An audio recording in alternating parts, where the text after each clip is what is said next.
Welcome back to Wall Street Confidential. We're discussing the markets because, well, it's the top story these days. It's covering Main Street news, and right now we're probably oversold. You could argue we're really oversold. And Jim, people are preparing for that bounce, but it's like, can we believe the bounce? Right. Well, because the technicals are oversold, you have to find something to buy. That's how people feel. Oversold again. Defied.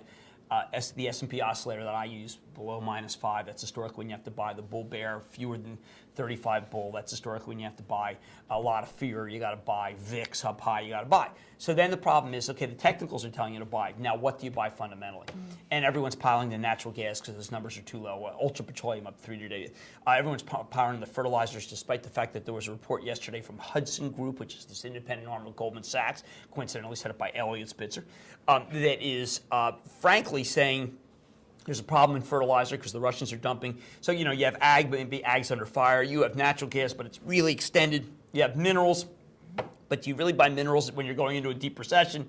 You have the steels, they have great momentum, but do you really buy steels going into a big recession? So you have this problem of trying to find, can you buy the dividend stocks? Well, how about if the Fed keeps easing and we have inflation and those dividends aren't worth as much? So, the struggle is to find something to buy versus the fundamentals, and it's become very, very difficult. On my TV show, I've been emphasizing these trades.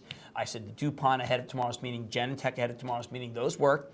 I said Carnival Cruise because yields 4.1 and is set up for pre-announcement. Basically, that can work.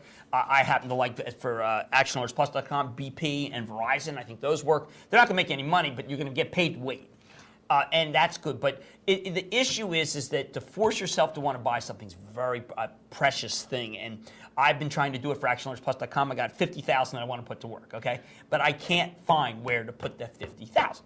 Okay, this might be a silly question, Jim, but is there anything out there that's both technically and fundamentally sound? Is there anything that a sector that's inexpensive or that's reasonably priced? Right. Silly considering no, this market. It's not silly at all. It's what we screen for constantly. I thought the Foster Wheeler was down 56 because the fundamentals are really great there. That seems good, but I've already put some money to work there. I think shearing plow. The drugs are very hated, I think, because of Obama and Hillary.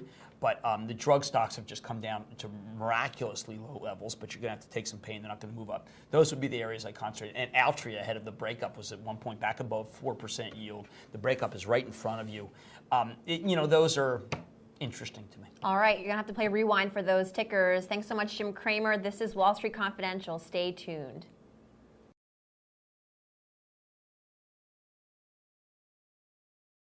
That's your action point. Take advantage of it.